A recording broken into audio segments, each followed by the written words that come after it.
Okay, so in this video I'll be doing a trade breakdown of what I believe to be the trade of the week, and it occurred on the GER40 or the DAX. So yeah, let me just bar replay it to the day. It was Tuesday the trade, yeah.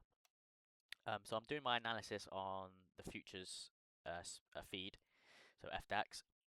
um, that's what I do my analysis on everything now that I trade, as it's the true price.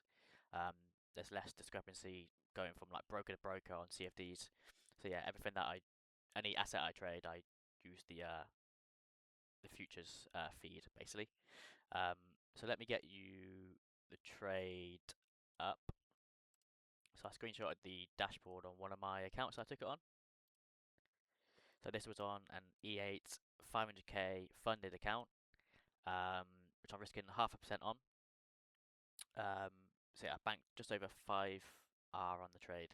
Now I took it on this Tuesday, actually held it overnight because I didn't want to close it on the Tuesday because I had already made about 12, 13k on the account, which basically meant if I was to close this trade that day as well, I would have to hit like a crazy amount to get a payout because it's got a 40% consistency rule. So yeah, I held it overnight. Luckily, it stayed roughly about the same R in profit, in fact, a little bit more, and then I closed it out. I had a couple of trades, two other trades that I had to do this with throughout the week on DAX, where I'd made too much money in the day, um, and I tried to hold overnight, and unlucky for me, they came back to break even, so it cost me about 20,000 from them two trades that hit take profit really, but yeah, because I made too much money for that day already, I had to then let it hit break even, which is a bit annoying, but yeah, that's how it goes. Um, it's got it's consistent rules, but with a 500k account, I'll let it slide because yeah, it's a 500k account. So I'll bring this back up later so you can see the execution when we actually take the trade. But yeah, starting on the daily time frame to get a quick feel for the high time frame. At the later points of last year, yeah, in November, we swept this range low. So we had like this range for a good couple of months, well, for about half a year nearly. We swept the high initially, pushed back down, swept the low, then targeted the week high. So that would be my now daily swing range. If I were to draw a gam box or what's called a fib from the low to the high, this would be my daily swing range. We come back, we've just about hit the discount. I think it was last week where we swept this daily low and had a nice move away. So the daily, obviously bullish and looking really nice for longs. Um, continue to the upside. Onto the 4 hour. You can see that nice sweep. Caught some nice longs here, targeting this 4 hour high.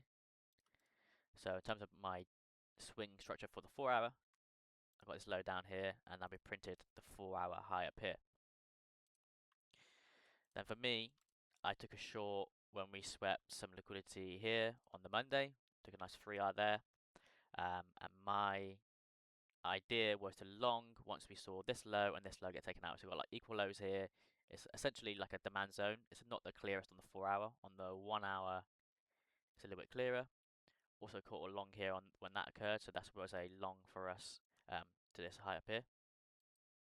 So essentially I'm waiting for this low to get swept, so I have a 4 hour sweep, come back into my discount of my 4 hour range, and I can look for longs.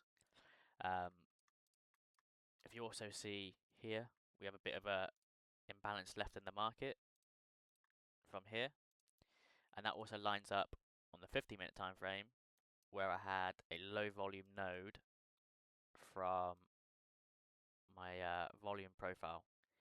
So here, if you don't know what the volume profile is, it basically gives the volume throughout the market you're looking for. So when it goes like a D shape here, or it basically becomes bigger, it's where there's more volume, more orders occurring. So essentially when you see like quick moves away, you'll have lower volume nodes, and then when you see like price stalling, you'll get these higher volume nodes. So here we had a low volume node, which lined up on the 4 hour time frame with that imbalance in the market from here to here.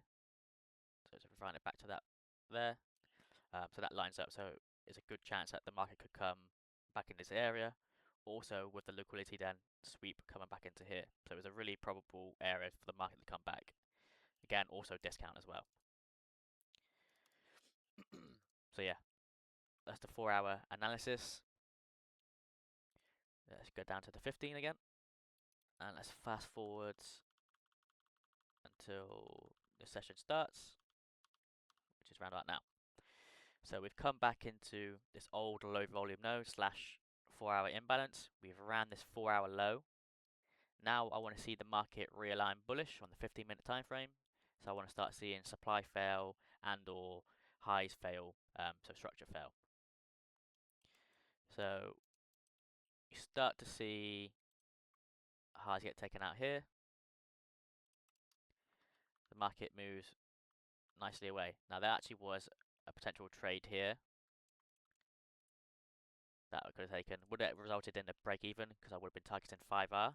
But I didn't take this myself. It was a little bit too aggressive for me. I want to see a little bit more of a reversal at this point here. I think here's more so you're trying to catch the bottom of the reversal. Here I want to see the market give a clearer, show its hand, give a clearer 15-minute structural shift really. So yeah, I didn't take that, but if you want to be aggressive, you could have taken it. But yeah, playing it on. So now I've seen these highs get taken out, a pullback, the low holds once we took out this high here. And then obviously you see really clear, really strong bullish momentum, strong buying. We took out the 15-minute swing high. If you want to have it as that, maybe we'd have it as this. Now, apologies, the candles are very gapped over Asia for DAX. But yeah, you can just check on CFD chart if you're a bit unsure. So yeah, now 50-minute, we've got 50-minute demand in control, got 50-minute bullish structure. So now longs look really nice. We have a low down here that I would like to see swept here. We pull back down, we react from that demand zone, doesn't matter. I want to see it being taken out. Then I can look to get involved. I want to see a run of stop losses potentially. So people could be buying from here, could be buying from here, and now they've been taken out. So yeah, I've seen a sweep of liquidity, got a very easy entry model. Whatever candle takes the liquidity being this low or this low, I can then look to enter from a stop order of the high of the candle. So you could have gone from this first candle, it continues lower, so now my entry becomes here. Give it a bit of a buffer. I always check the 1 minute as well to make sure the 1 minute looks okay. I ideally want to see like 1 minute structure go bullish as well. So either already be bullish or taking out 1 minute highs. So I get realignment with the 1 minute as well. And then a 5R target because I've got a 4-hour high up here that I expect to get taken out. So in theory, I could look to hold it up to there. Obviously, that's a very big risk reward, 11R. Now you could look to target that for a swing trade, take partials, heavy partials along the way. I have a swing strategy already, so I don't need to do that with my intraday strategy. But yeah, this is my order at this point. And then also bearing in mind, we had, where is it? Here. So similar to how I described the session profile here, volume session profile, sorry.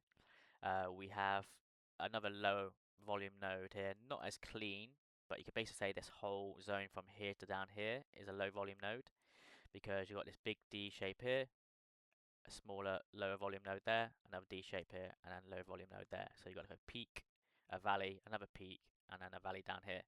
So that really this whole area is a low volume node. You could refine it maybe down to like this little bit here, this little peak, sorry, this little valley here. So it's come back into that area again. Tapping into demand here as well, if you want to say. So yeah, a nice entry, and we're tagged in. Let's just play it along. We have a fairly deep pullback there, and then we hit take profit there. So a fairly quick 1 to 5 is take profit within 3 hours, so hit 5R within that time. Yeah, really nice. So on some accounts I exited there. On most accounts, the only account I didn't was my EA account, which I got out. It would have been the gaps here, but the futures timing's a little bit different. But it basically would have been around about here somewhere at 11ish. So I'll get the trade back up.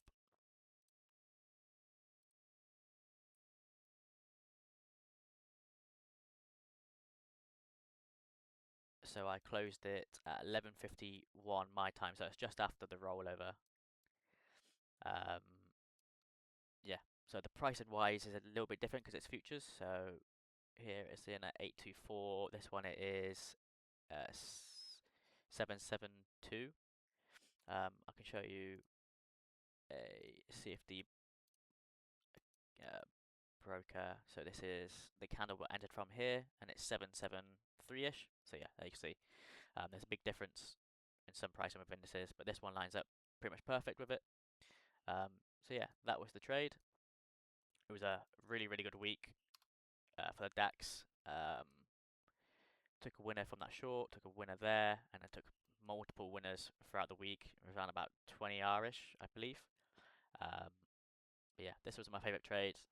4-hour sweep, 50-minute line bullish, really nice 50-minute sweep as well. Now, typically you don't need such a strong 50-minute sweep if you had a really strong 4-hour sweep as well, but you get that here as well. And had a very clear target overall up here, take out this week 4-hour high, which is also the previous week's high as well. So yeah, really, really nice trade. So yeah, hopefully you guys enjoyed that.